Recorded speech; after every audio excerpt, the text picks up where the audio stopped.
244페이지 가로 1번에 뭐가 나와 있죠? 등기 신청 정보 거기 나와 있죠. 자, 거기에서는 매년 또 한 문제 나오는 게 하나가 있어요.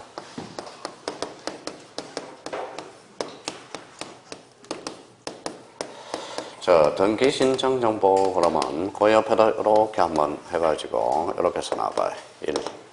원칙입니다. 원칙. 원칙 되게 많죠. 원칙.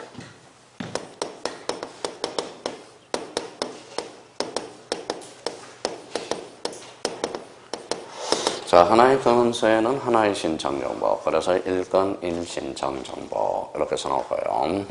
자, 원칙이 있으면 뭐가 있죠? A가 있죠. A 외.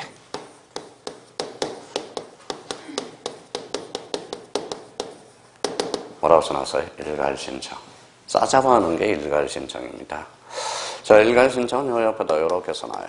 무선성, 동일성. 이렇게 써놔요. 자, 그래서 23회 때 2.5점짜리가 나온 거예요. 동일성은 또 23회 때 1.5점짜리가 나왔고요.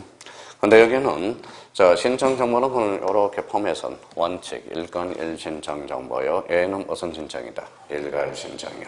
일괄 신청 무슨 성이 추가돼야 돼? 동일성. 근데 신청 정보에는 두 가지가 또 있어요. 요거는 쓸 필요 없이 이렇게 봐봐요. 뭐라고 써놨죠? 필요적 기록사항과 임의적 기록사항이 있어요. 근데 필요적 기록사항은 뭘까요? 요거는 이제 말장난을 치는 거니까 거기 가서 정리 한번 해봅시다. 자, 그러면 245페이지로 가봐요. 자, 245페이지 맨 밑에 봐봐요. 맨 밑에. 245페이지 맨 밑에. 찾았어요? 네, 동그라미 1번에 뭐라고 써놨어요? 필요적 기록사항. 가로 열고 하여야 한다 써놔요. 이거는 이제 말장난 치는 거예요. 하여야 한다. 그러면 필요적 기록사항의 반대말은 뭘까요? 임의적 기록사항. 그럼 뒤로 또 한번 넘겨봐요. 자, 몇 페이지로 가냐면 뒤로 쭉 넘기니까 248페이지에 있어요. 자, 248페이지 보니까 248페이지. 자, 찾았어요? 네, 임의적 기록사항 그 옆에다 별표 새겨놓고 요거는 기록할 수 있다라고 써놔요. 할 수 있다라고 써놔요. 작년에는 간접적으로 2.5, 아니 올해는 간접적으로 2.5점짜리, 작년에는 직접적으로 2.5점짜리가 출제된 거고. 자, 그러면 그 임의적 기록사항과 관련돼서 정리 한번 해볼까요? 그러면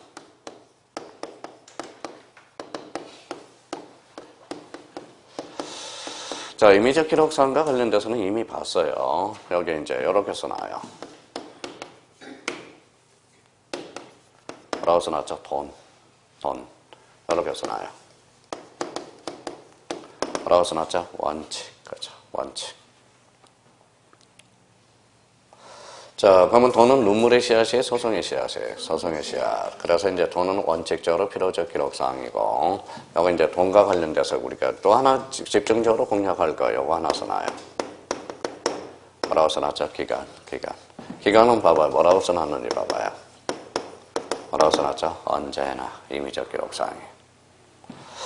자, 그러면 요 언제나 그러면 요 기간은 누구한테 맡기라는 거냐? 대표적으로 당사자한테 맡기라는 거예요. 그래서 당사자의 의미는 항상 약정의 의미가 있고 합의가 의미가 있고 그 다음에 뭐예요? 특약의 의미가 있어요. 특약의 의미. 그래서 이런 것들은 이제 적어놓고 우리가 약간 여기까지만 적어놓고 약간 부연 설명을 한번 알아볼게요.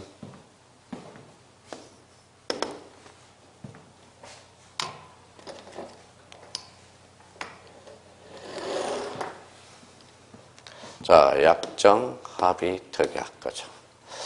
자, 이미 많이 출제됐어요. 다음 중 필요적 기록사항이 아닌 걸 골라라. 그럼 뭐예요? 반대해서 가면 임의적 기록사항. 그럼 뭐부터 찾아봐요? 이거부터 찾아봐요. 돈입니다. 자, 그러면 돈과 관련돼서는 원칙, 이게 필요적 기록사항입니다. 이거 필이라고 안 써놨나요? 돈은 원칙적으로 필요적 기록사항이다. 근데 여기에서 A가 하나가 있어요. A가 뭐가 있느냐 하면 여기 이제 지상권. 자, 지역권에 있어서 지료. 저 지상권과 지역권에 있어서 지료. 이게 임의적이라는 겁니다. 요 지료. 우리 민법 교수님한테 이렇게 배웠을 거예요. 지상권, 지역권에 있어서 지료는 요소다, 요소가 아니다. 요소가 아니라는 거예요. 그러면 봐봐요.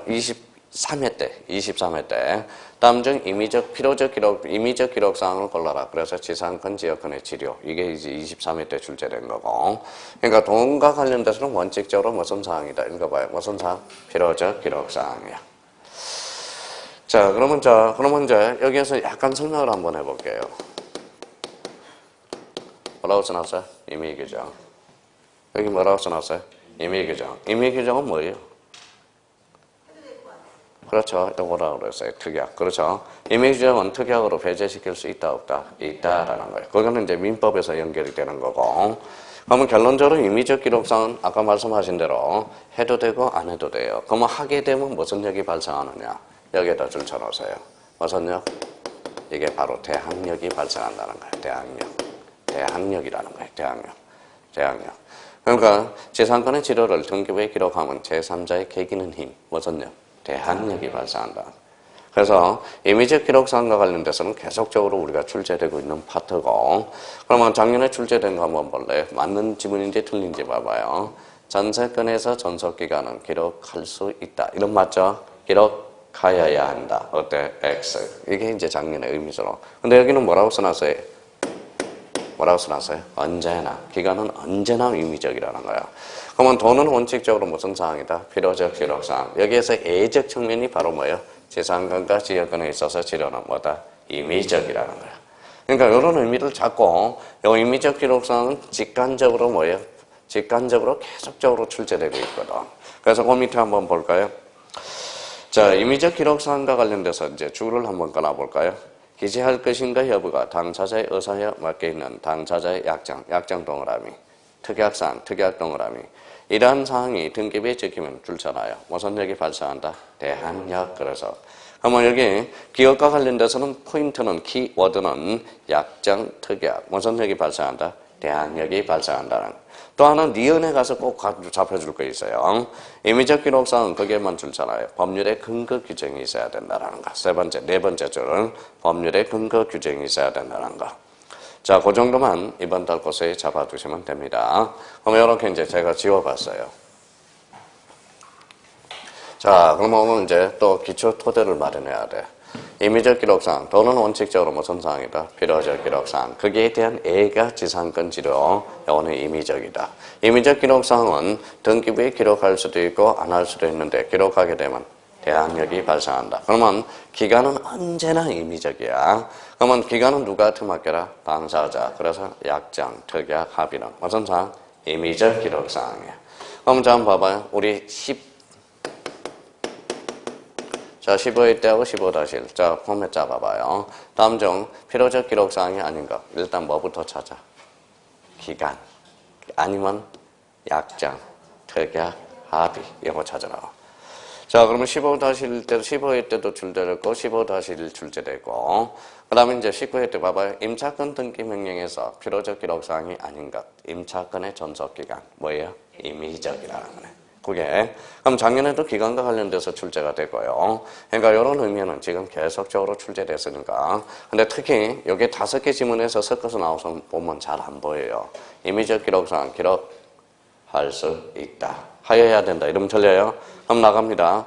전세권에서 전세금은 기록할 수 있다. 어때? X. 기록하여야 한다. 바로 그게 포인트입니다. 그렇게 포인트를 좀 달고 접근을 좀 해달라는 거. 그러니까 앞으로 이제 이 248페이지를 주구중창 공략을 하게 될 겁니다. 그거 의미를. 그래서 그렇게 한번 잡아주시면 되고요. 자, 나머지는 이제 제목만 한번 읽어보자고요. 나중에 다 할 거지만 251페이지 봐봐요. 자, 가로 2번에 한번 읽어봐요. 등기 원인을 증명하는 정보 찾았어요? 예, 그거. 그러면 뒷장을 넘겨서 쭉 한번 넘겨봐요. 다 이제 배우게 될 겁니다. 자, 그러면 254페이지 가로 3번 봐봐요. 뭐라고 써놨죠? 거래신고 필정과 매매 목록. 18회 때 출제되고요. 자, 뒷장을 한번 쭉 넘겨봐요. 자, 몇 페이지로 가시냐면 자, 262페이지 가로 5번 찾았어요? 네, 무슨 증명? 인감증명. 이거는 따로 별표 3개 넣으세요. 인감증명. 자, 인감증명은 오늘 그 옆에다 기초공사 좀 하고 가죠. 이거는 별표 3개짜리니까. 자, 인감증명은 무슨 상을 하고 하겠어? 진정성. 그러면 누구 거 제공해준다? 의무자. 그렇죠. 이렇게 딱 써놔요. 의무자.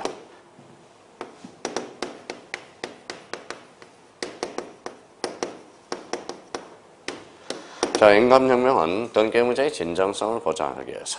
그럼 봐봐요. 뭐라고 써놨죠? 상속. 상속은 의무자 있어 없어? 없어. 인감증명을 제공할 필요가 없다. 가장 최근에 출제된 것은 22회 때 출제됐어요. 잘 들어볼래요? 자, 소유권 보전 등기 시 인감증명을 첨부한다, 안 한다? 안 한다. 왜? 등기 의무자가 존재하지 않기 때문에. 바로 그거예요. 근데 그게 이제 지문에 자꾸 섞어서 나오니까 그 의미가 되고. 그리고 여기에다 하나 포맷을 하나 잡아놓을 거는 요 밑에다가는 요걸 써놔요.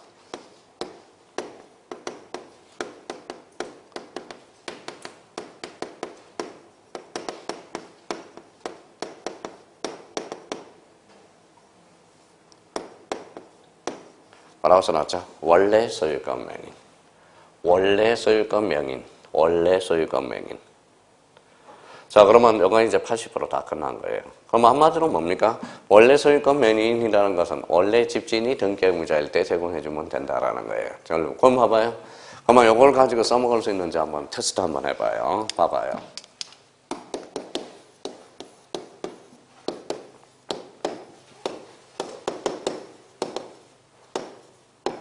자, 여기 봐봐요. 전세권 설정의 말소예요. 설정이죠. 설정은 누가 권리자예요? 여기 B가 권리자, A가 의무자가 되죠. 자, 그러면 제공해줘야 되겠네. 왜요? 원래 집주인이 등기 의무자죠. 근데 이번에는 전세권 말소 등기를 한번 해봐요. 말소 등기를 했어요. 누가 권리자예요? 얘가 권리자, 얘가 의무자. 원래 집주인은 A다, B다? A다. 근데 A가 권리자야, 의무자야? 권리자. 그럼 제공할 필요가 없다. 그러면 전세권 말소 등기 시는 제공할 필요가 없다. 이게 공식이에요, 지금. 인감증명을 제공하고 제공하지 않는 게 이게 바로 공식입니다. 자, 그럼 아까 하나 얼핏 이야기하고 왔어요. 잘 봐봐요.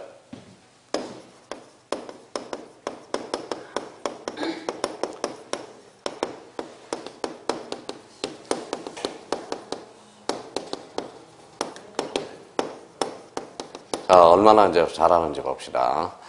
자, 한매 특약 등기 시 인감증명을 제공한다. OX. X, 오케이입니다. 아주 좋아요. 봐봐요. 자, 그럼 다시 갑으로 돈 쳐볼게요. 그럼 갑이 어른한테 집을 팔았다. 매도인이 매수인이? 매도인. 이 사람 매수인. 되돌려 사는 게 한매 특약 등기죠. 누가 권리자예요? 얘가 권리자, 얘가 의무자. 원래 집주인은 A예요, B예요? 아니, 미쳤어요. 갑이에요, 어디예요? 갑이죠. 그러면 결론적으로 갑이 권리자가 돼 있죠. 그러니까 인감증명 제공할 필요가 없다. 이게 완전 공식이야. 그러니까 요것만 잘 잡아놔도 인감증명서는 8, 90%가 끝나. 그러면 선생님 저는 일단 요거는 좀 보류해 놓으랍니다. 그러면 인감증명 누구 거 제공해준다? 등기 의무자. 요것만 기억해놔도 뭐다 충분히 문제를 풀어볼 수 있어요. 무슨 성을 확보해? 진정성. 그럼 관공서 촉탁 등기로 무슨 성이 확보돼? 진정성. 그럼 인감증명을 제공할 필요가 없다라는 논리가 그렇게 정립되는 거예요. 그러니까 요거 잘 기억해 두라고요. 그래서 지금 하나 지금 기둥을 세워놓고 가는 겁니다. 자, 인감증명 유효기간은 몇 개월일까요? 3개월. 과거에는 6개월이었는데 3개월로 바뀌었습니다. 그래서 그 정도 의미만 잡아두시면 돼요. 나머지는 내버려 두고요. 자, 그러면 또 한 장 넘겨봅시다, 이제. 자, 단장 넘겨보니까 265페이지 가로 6번 봐봐요. 큰 글씨를 한번 읽어봅시다. 등기 원인의 제3자 허가, 동의, 승낙을 증명하는 정보. 자, 뒷장을 한번 넘겨봐요. 자, 뒷장을 넘겨보니까 268페이지 가로 7번 뭐라고 써놨어요? 자, 대리권한을 증명하는 정보. 찾았어요? 예, 대리권한을 증명하는 정보. 그러면 거기 확인학습 봐봐요. 여기 작년 기출 문제거든. 자, 거기 269페이지 확인학습 문제. 법인 아닌 사단이 등기 신청을 한 경우 등기서에 제공할 정보에 관한 설명으로 틀린 것. 근데 수학문제 봐봐요. 형님들이 야, 나 법인 아닌 사단 안 했는데 큰일 났다. 그러지 말고 이 동그라미 2번을 봐봐요. 2번에 뭐라고 써놨어요? 법인 아닌 사단이 뭐라고 써놨어요? 등기 권리자. 권리자는 이익을 받아, 불이익을 받아? 이익을 받아. 그러면 그건 하은청의 계리서는 증명하는 정보는 제공할 필요가 없다라는 거예요. 그러면 여기 권리자가 아니라 뭘까요? 등기 의무자라는 거예요. 그러니까 이 문제도 겁나게 어렵게 접근할 수도 있지만 되게 쉽게 접근했다는 사람은 거진 다 맞췄다라는 거예요. 이 의미가. 벌써 냄새를 맡았다.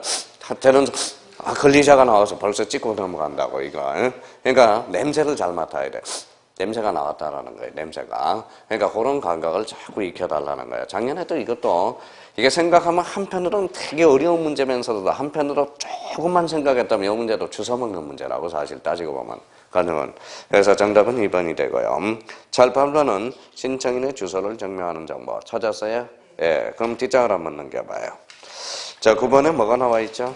주민등록번호 또는 부동산 등기용 등록번호를 증명하는 정보. 자, 5번, 10번은 가봐요. 크긴 큰 것이만 한번 읽고 가는 거니까. 토지대장, 임야대장, 건축물대장 정보 기타, 부동산 표시를 증명하는 정보. 그러면 가로 11번은 뭐예요?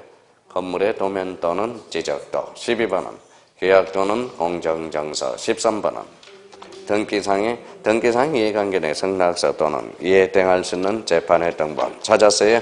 예. 그러면 여기 한번 보죠, 이제.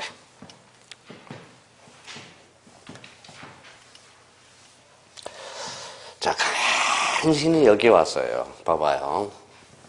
이때까지 겁나게 열심히 했는데 간신히 어디까지 왔나 봐봐요.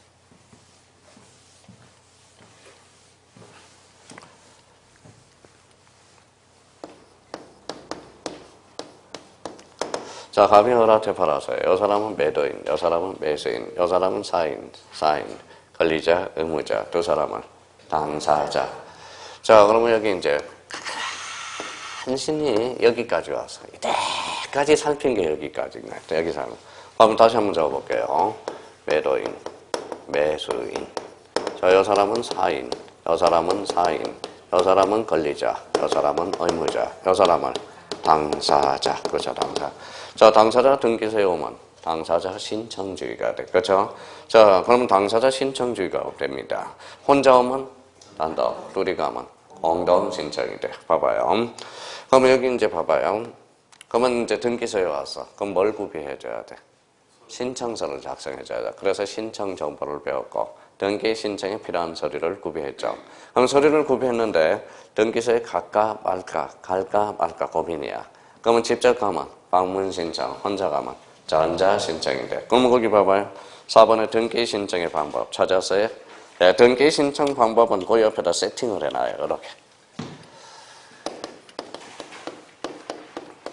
이게 그래서 복잡한 거지 딴 게 복잡한 게 아니에요. 등기 신청 방법은 그 옆에다가 밑에 글씨 보지 말고 그냥 자기가 이렇게 한번 쓰는 거예요. 써놔봐요. 방문 신청과 뭐가 있다?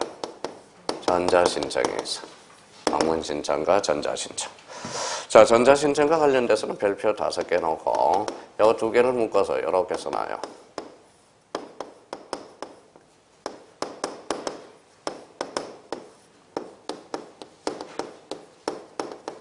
이렇게 써놔요. 자, 등기 신청 방법은 방문 신청과 무슨 신청이 있다? 전자 신청이 있다. 근데 우리나라는 그러면 매도화되어 있다라는 거예요. 신청 방법은 이원화되어 있다라는 거예요. 이원화. 저처럼 컴퓨터 못한 사람은 어떻게 해야 돼요? 직접 방문하면 되는 겁니다. 자기가 컴퓨터를 잘하면 전자 신청으로 직접 신청할 수도 있고. 그러면 매도화되어 있다? 이원화. 이 말은 병렬되어 있다라는 거예요. 근데 여기에서 이제 조심할 게 몇 개 조심하자고요. 이렇게 나오면 틀려요. 자, 봐봐요.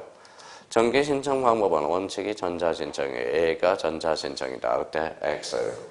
원칙이 아니라는 겁니다. 이원화되어 있다라는 거예요. 병렬. 그럼 또 뭐예요? 그러면 전자 신청은 이렇게 써놔요. 새롭게 도입됐다. 새롭게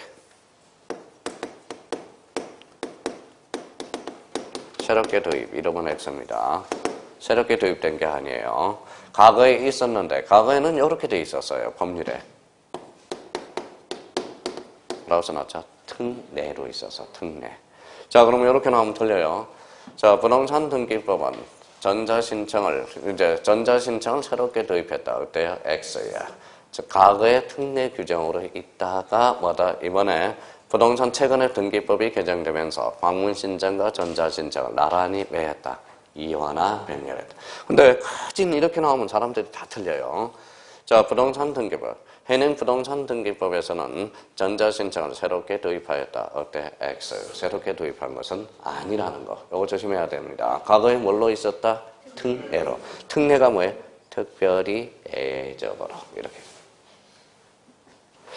자, 그러면 선생님, 전자신청이 아주 중요하다며요. 그러면 이제 전자신청을 찾아서 여행을 한번 떠나봐 봅니다. 자, 그러면 전자신청이 몇 페이지에 나와 있는지 한번 봅시다. 몇 페이지에 나와 있어요? 274페이지. 별표 5개 나와요. 자, 주구중창 계속적으로 직간접으로 출제되다가 22회 때 이후에 단절이 돼버렸어. 그럼 올해 이제 몇 회예요? 27회. 5년 굶었어. 5년 굶었으니까 나올 가능성이 높다라는 겁니다. 그래서 별표가 5개 들어간 거예요. 그러면 274페이지 전자신청에서 특히 이제 3가지 의문, 그 옆에다 이렇게 이제 정리를 좀 하고 들어갑시다. 자, 전자신청은 이제 별표 5개 놓고, 그 옆에다가 이렇게 이제 한번 써봐요.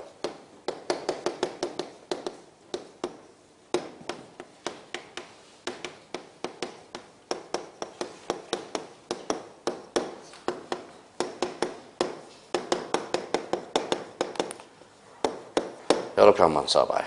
과거에 이제 최근에 이런 측면에서 많이 출제됐어요.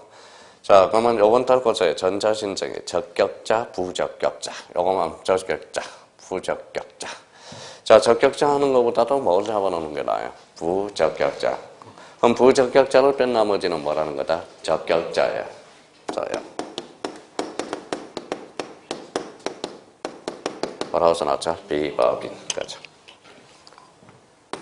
샘플을 하나 만들어놔요. 아까 일부러 여기 와서 샘플 만들려고 했던 거예요. 박찬호 장학회.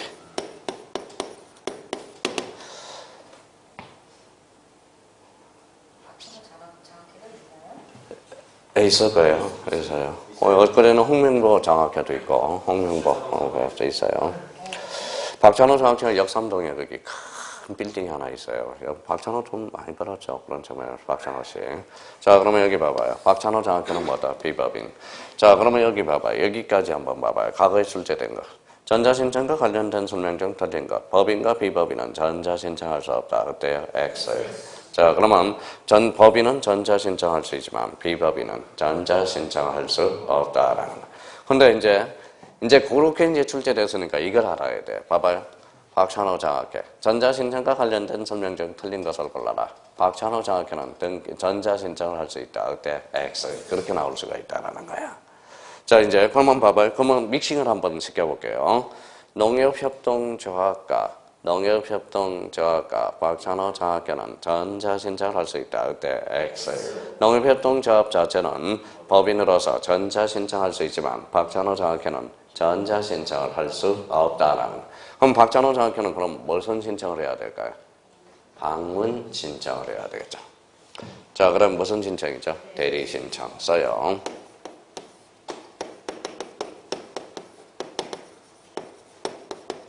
자격자 대리.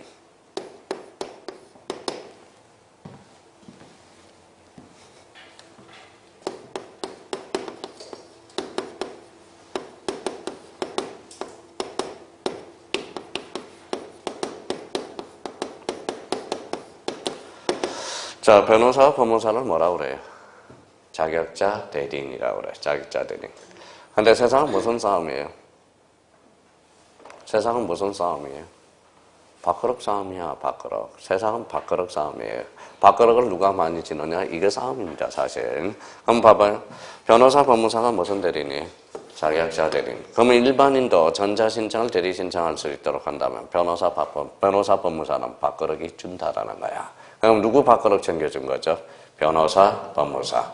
그러면 전자신청이 대리신청은 누구만 가능하다? 자격자 대리인만. 자, 그러면 여기 봐봐요. 그러면 이제 저희가 이렇게 한번 문제를 한번 풀어봅시다. 자, 고합성에는 전자신청을 대리신청할 수 있다. 그때 X. 고합성에는 변호사, 법무사가 아니라 뭐예요? 읽어봐요. 강사야. 그러니까 대리신청을 할 수 없다라는 거예요. 그러니까 전자신청이 대리신청은 누구만 가능하다? 자격자 대리인만 가능하다. 자격자 대리인이 누군데요? 변호사, 법무사. 한번 봐봐요. 합성인은 그러면 방문 신청은 할 수 있지만 전자신청의 대리신청은 할 수 없다라는 거예요. 방문 신청은 대리가 가능합니다. 근데 그 대리 신청도, 방문 신청이 대리 신청도 계속적으로 업으로 하게 되면 누구한테 처벌받을까요? 법무사법 위반으로 처벌받는다고. 한두 번은 해줄 수 있다는 겁니다. 생각을 한번 해봐요. 만약에 일반인도 전자신청을 대리신청할 수 있다면 중개업자 컴퓨터 잘하는 사람을 고용해가지고 전부 다 해놓을 수가 있잖아. 그러니까 앞으로 전자신청이 대리신청은 누구만 가능하다? 자격자 대리인. 자격자 대리인을 뭐라 그래? 변호사, 법무사. 그럼 앞으로 자격자 대리인 그러면 누굴 지칭하고 있다? 변호사, 법무사. 그러니까 이번 달 코스는 여기까지만 잡아놓으면 돼요. 전자신청 더 이상 많이 확대할 필요가 없어요. 자, 오른쪽으로 한번 가봐요. 오른쪽. 자, 맨 밑에네. 274페이지. 맨 밑에 봐봐요. 맨 밑에. 방가루 2번 찾아봐요. 찾았어요? 앞으로 이런 것들은 외우지 말라고요. 제가 다 외우게 해드리니까. 자, 뭐라고 써놨어요? 사용자 등록. 사용자 동그라미. 사용자는 몇 자예요? 세 자. 그래서 유효기간은 오른쪽으로 가봐요. 오른쪽 동그라미 3번을 봐봐요. 오른쪽 페이지. 동그라미 3번 찾았어요? 그러면 사용자 등록의 유효기간은 5년으로 한다. 어때? X. 몇 년? 3년. 이런 것들은 외우지 말라고요. 나중에 몇 번 더는 맨날 수업시간에 요거 나올 때마다 물어봐줘요. 사용자 몇 자다? 세 자. 그럼 몇 년이다? 3년. 이렇게. 유효기간은 그러면 3년 뒤에 또 사용자 등록을 또 해줘야 된다는 거야. 그러면 사용자 등록이 뭡니까? 물어보면 우리가 인터넷마다 다음 카페에 가입하려면 뭐예요? 회원가입하라고 그러죠. 그 회원가입이 바로 뭐예요? 사용자 등록. 전자신청을 하려면 회원가입을 하라는 거야. 그 자체로는. 그래서 사용자 등록 유효기간은 몇 년만 지나면 유효기간이 끝나는 거예요? 3년. 그럼 재연장을 또 해줘야 된다는 거야. 자, 우리 토익 토플이 몇 년이면 끝나요? 유효기간이 2년이면 끝나잖아요. 그거랑 똑같은 원리. 또 시험을 봐줘야 될 거 아니에요. 제가 요 점수가 없어요. 토익 750점이 있으면 그냥 시험 봐도 되는데 사법고시. 근데 요 토익 점수 따려고 제가 한번 노력해봤는데 새벽 밤잠 자요. 이게 안 되더라고요. 안 되더라고. 이 토익도 귓구멍이 뚫려야지 귓구멍이 안 뚫리니까 이 토익 점수도 힘들어요. 그러니까 토익 점수를 750점 맞으면 뭐예요? 영어 750점 맞으면 이거는 이제 사법고시 볼 자격을 주는 겁니다. 그 대신 영어에 시험 과목이 없어요. 저희 때는 영어 이제 시험 과목이 있었는데 토익 대시로 대체가 된 겁니다. 그러니까 제가 토익 점수 없을 때는 제가 늘 공부하면서 들어갔는데 요 점수가 없어서 못 들어가요. 그래서 애한테 올해 또 엄마하고 저하고 애하고 셋이서 영어 학원이나 좀 다니자 그랬더니 싫어요. 올해 6학년인데 신나게 놀랍니다. 그래 놀아라 인마 그랬어요. 놀아야지 뭐. 내년에 중학교 1학년 시험이 있어요 없어요? 없어요. 없어졌습니다. 자, 중학교 1학년들은 내년 시험을 안 봐요. 왜냐하면 적성에 맞춰서 가래. 노래할 사람은 노래로 가고 할 사람 1년 동안 그걸 한번 그게 별로 좋은 거는 아닌 것 같은데 그런데 결론은 버킹검이에요. 2학년 가서 뭐가 나와요? 바로 포기자가 엄청나게 속출한다는 거예요. 그 속출가 대표적으로 수포자가 생기고 수포 1년 중학교보다 1학년 수학을 놀아봐요. 그러면 수학을 당연히 포기할 수밖에 없어. 그게 좋은 제도인 것 같아도. 근데 중학교는 너무 빠르지 않아요? 차라리 고1 때 한번 그렇게 하는 게 낫지 않을까. 왜냐면 고1 때 가서 자기가 기타 칠 사람은 기타 치고 그림 그릴 사람은 그림 그리고 공부할 사람은 공부하고. 근데 중1은 너무 빠른 것 같아요. 실질적으로 따지면 너무 빠른 것 같아요. 그래서 내년 중학교 시험이 중학교 1학년은 중간고사, 기말고사 시험이 전부 없습니다. 그래서 우리 여기 앉아있는 형님들도 시험은 봐야 돼. 그래야 실력이 일취월장해. 언제? 3월 말에 모의고사 봅니다. 그러니까 3월 말에 모의고사 또 모의고사를 자꾸 안 보는 사람이 있어요. 그러니까 모의고사를 자꾸 봐야 돼. 그러면 자기가 모의고사 시험을 보고 한 단계 자꾸 업그레이드가 돼야 되는데 사람들이 이 공포의식이 있어. 3월 달에 처음 모의고사 보니까 몇 점이 나와요?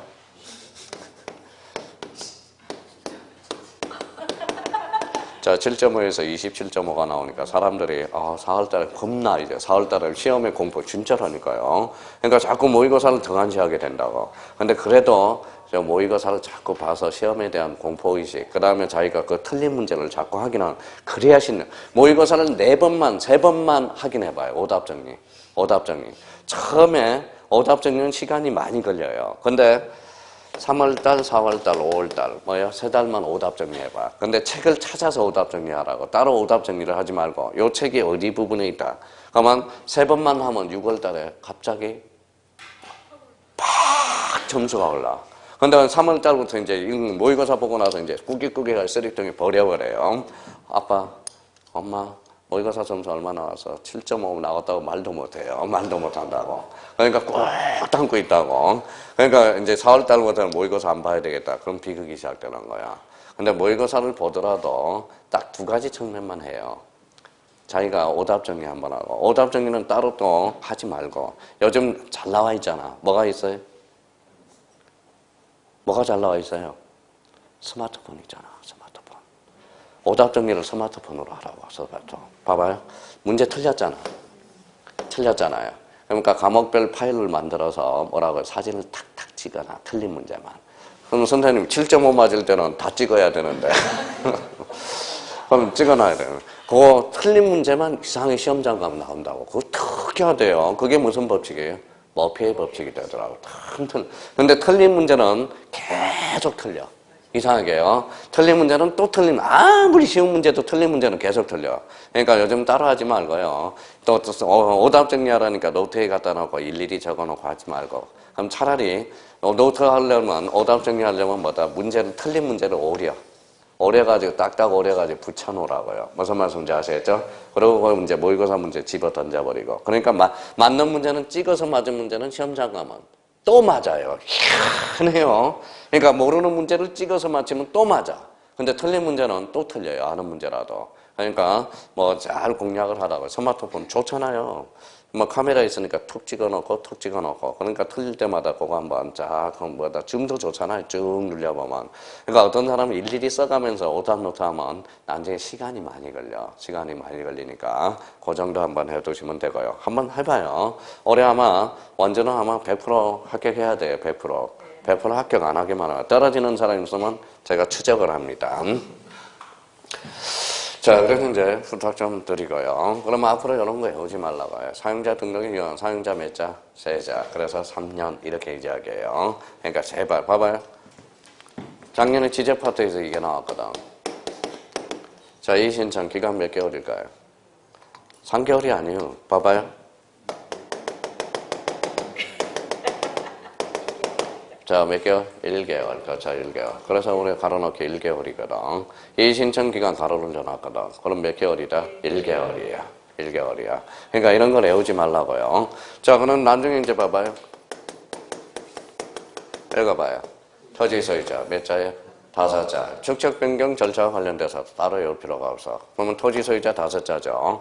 소유자 몇 자예요? 3자. 토지 2자. 그러면 토지 소유자 몇 분의 2 동의를 얻어서 3분의 2 이상의 동의를 얻어서. 그러면 축적 변경이 있어서 토지 소유자 3분의 1 이상의 동의를 얻어서 이러면 틀린다라는 거야. 몇 자예요?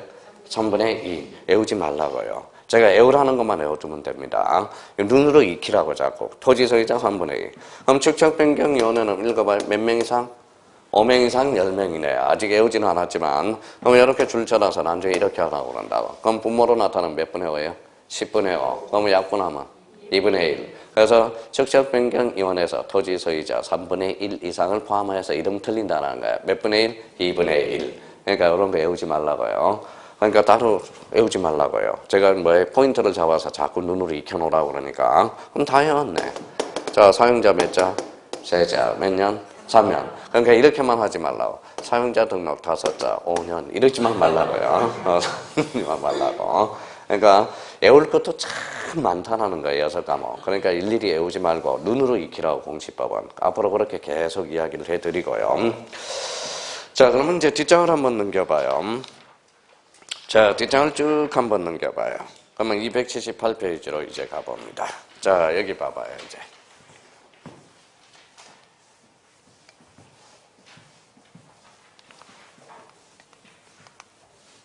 자, 여기 이제 봐봤어요. 매도인과 매수인 관계에서 이 사람은 사인, 이 사람은 사인, 이 사람은 권리자, 이 사람은 의무자, 이 사람은 당사자. 어디로 왔어요?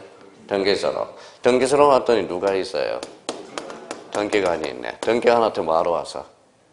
접수하러 하잖아. 그래서 이제 접수라는 단어가 나오는 거야. 접수. 찾아서요? 예, 접수. 그래서 접수. 접수하게 되면 이제 등기관이 이제 받았어요. 방문 신청을 하니까 접수했죠. 그럼 뭘 하게 되죠? 심사를 하게 돼. 심사. 그럼 등기관이 거부를 했어. 무슨 처분? 각하 처분. 등기관이 좀 미진한 부분을 보강 좀 해와라. 그래서 읽어봐요. 보정. 보정이 뭐예요? 보충과 증정을 보정이라고 그러는 거예요. 근데 당사자가 등기를 안 하고 싶대. 자, 당사자가 안 하고 싶대. 그러면 읽어봐요. 뭐라고 써놨죠? 치하가 되는 거야. 치하가 되는 거예요. 그러면 각하 처분도 없고 보정 처분도 없고 그 다음에 치하도 없어. 그러면 어디로 가야 될까요? 읽어봐요. 뭐죠? 등기부요. 등기부에 뭐 하죠? 뭐라고 써놨어요? 기록하게 되죠. 기록하게 되면 완료 시기는 이제 그번에 교합이라는 말을 들었죠. 교합은 무슨 시기다? 완료 시기가 되는 거야. 지난번에 했던 거. 그러면 그 밑에 한번 봐볼까요? 자, 1번에 등기 신청의 접수. 또 여기에다 3개를 떴어요. 자, 3개를 떴어요. 자, 우리 이제 암기가 됐는지 안 됐는지 테스트. 자.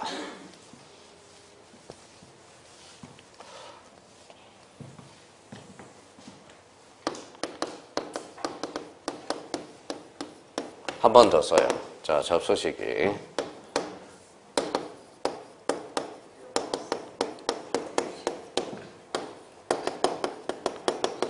완료 시기. 그렇죠? 접수 시기는 뭐라고 해요? 라고 그랬어요. 저장된 때. 아주 좋네요. 좋아요. 저장된 때. 자, 회력 시기. 접수한 때. 아주 좋아요. 접수한 때. 너무 등기법 열심히 하지 마세요. 접수한 때. 자, 그러면 이제 완료 시기는 교합한 때. 그래서 교합한 때. 교합한 때. 교합한 때. 그래서 접수 시기 저장된 때, 효력 시기 접수한 때, 완료 시기 뭐한 때, 교합한 때. 그럼 여기서 제일 중요한 것은 뭐라고 그랬어요? 효력 시기가 중요하다고 그랬죠. 그래서 다시 이제 이렇게 잡고 접수 시기 저장된 때, 효력 시기 접수한 때, 완료 시기 교합한 때. 그렇게 이제 잡아둘 필요가 있어요. 자, 그러면 반가로 2번을 가봐요. 반가로 2번. 자, 썼으면 자, 거기 무슨 시기가 나오죠? 접수 시기. 그러면 동그라미 1번의 키워드를 찾을 수 있죠. 자, 밑에서 5번째 줄 끝에 봐봐요. 밑에서 5번째 줄, 278페이지. 밑에서 5번째 줄, 5번째 줄. 뭐한 때? 저장된 때 보일 겁니다. 거기에다 밑줄을 딱 끊어요. 자, 그러면 대표적으로 그러면 접수 시기는 뭐 할 때다?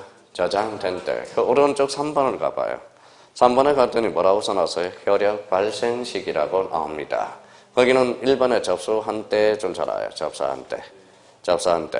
접수한 때 그 자리를 별표 하나 딱 해놔요. 자, 등기하는 등기를 마친 경우 그 등기를 기록할 때 효력이 발생한다. 어때? X. 뭐예요? 접수한 때. 그래서 접수한 때. 자, 이번에 등기관이 등기를 마친 경우란, 자, 등기 사무를 처리한 등기관이 누구인지를 알 수 있는 조치를 하였을 때를 말한다. 찾았어요? 네. 그걸 교합이라고 써요. 가로 열 때. 그걸 교합. 가로 열고 끝에다 교합. 자, 등기관이 등기를 마친 경우란 등기 사무를 처리한 등기관이 누구인지 알 수 있는 조치를 하였을 때 그걸 뭐라고요? 교합. 그렇죠. 교합. 그러면 결론적으로 봐봐요. 접수 시기. 또 까먹었다. 저장한 때, 효력 시기, 접수한 때, 완료 시기, 교합한 때. 그렇게 딱 정리해 주시면 돼요. 일단 이번 달 코스 목표 달성한 거예요. 자, 그러면 뒷장을 한번 넘겨봅시다. 자, 그러면 2번에 가봐요. 등기 전에 심사 찾았어요? 예, 그러면 3번을 가봐요. 등기 신청에 각하라는 단어가 나와요. 280페이지. 찾았어요? 각하는 몇 조 사유가 있죠? 11개가 있어요. 29조. 맨 밑에 봐봐요. 등기 각하 사유 법 29조. 찾았어요? 예, 오른쪽 1번 읽어봐요. 오른쪽. 간할 위반. 사건이 등기소에 간할이 아닌 경우. 2번은 사건이 등기할 것이 아닌 경우. 찾았어요? 예, 그게 별표 5개짜리야. 자, 그래서 2호가 자주 출제돼요. 2호, 별표 5개짜리고. 그럼 결론적으로 1번하고 2번의 공통점이 이미 또 복습 한번 해봅시다. 1번하고 2번, 이렇게 묶어서 여 옆에다 이렇게 써놔요.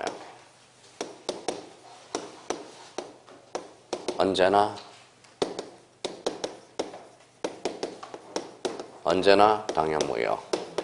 언제나 직권말소. 언제나 뭐의 대상? 이의신청의 대상이야. 언제나 이의신청의 대상이라는 거. 자, 여기 뭐라고 써놨어요? 이런 말 잘 안 붙여요. 언제나 무슨 무효? 당연무효. 직권 말소 이의신청의 대상이다.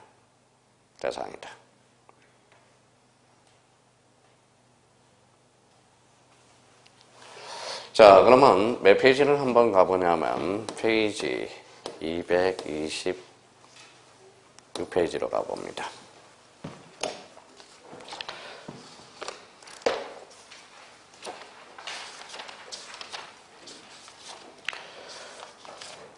찾았어요? 예. 226페이지 거기 확인학습 문제 한번 볼까요?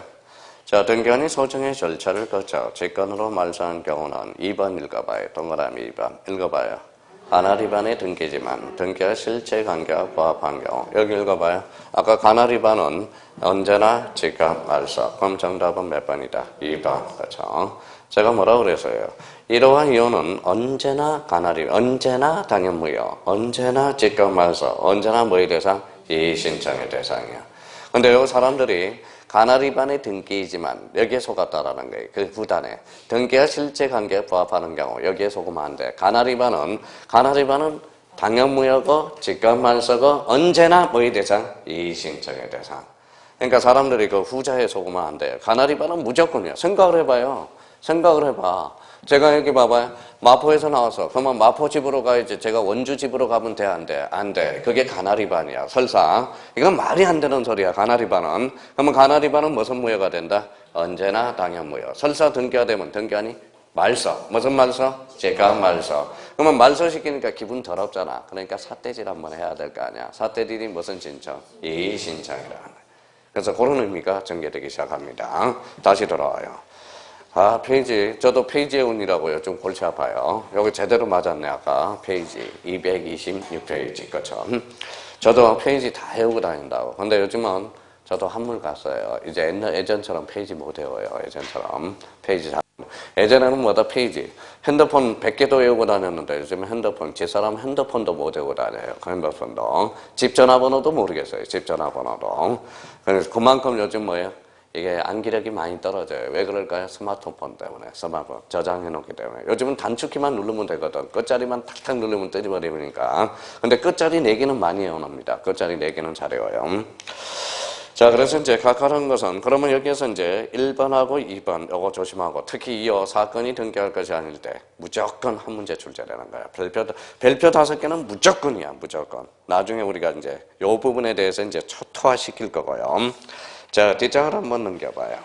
자, 오른쪽 3번에 가봐요. 3번. 찾았어요? 자, 283페이지 흥결의 보정. 찾았어요? 네, 보정이라는 것은 아까 읽어봐요. 의미만 좀 잡아놓자고. 보정. 읽어봐요. 보충과 정정. 합쳐서 이걸 뭐라고 한다? 보정이라고 그래. 보정. 자, 그 정도 의미만 좀 잡아두고요. 자, 뒷장을 한번 넘겨봅시다. 자, 등기 6번을 가봐요. 284페이지 방가로 6번 찾았어요? 등기 신청에 뭐라고 써놨어요? 치하. 그래서 치하. 자, 치하 찾았죠? 네, 치하 옆에다가 이렇게 한번 써볼래요? 자, 요 밑에다 줄을 쳐놔봐요. 치하라는 것은. 뭐라고 써놨죠? 철해라고 써놔요. 철해. 자, 철해라는 것은, 그러면 여기 봐봐요. 여기 봐요. 철회와 취소의 대표적인 차이점은 뭘까요?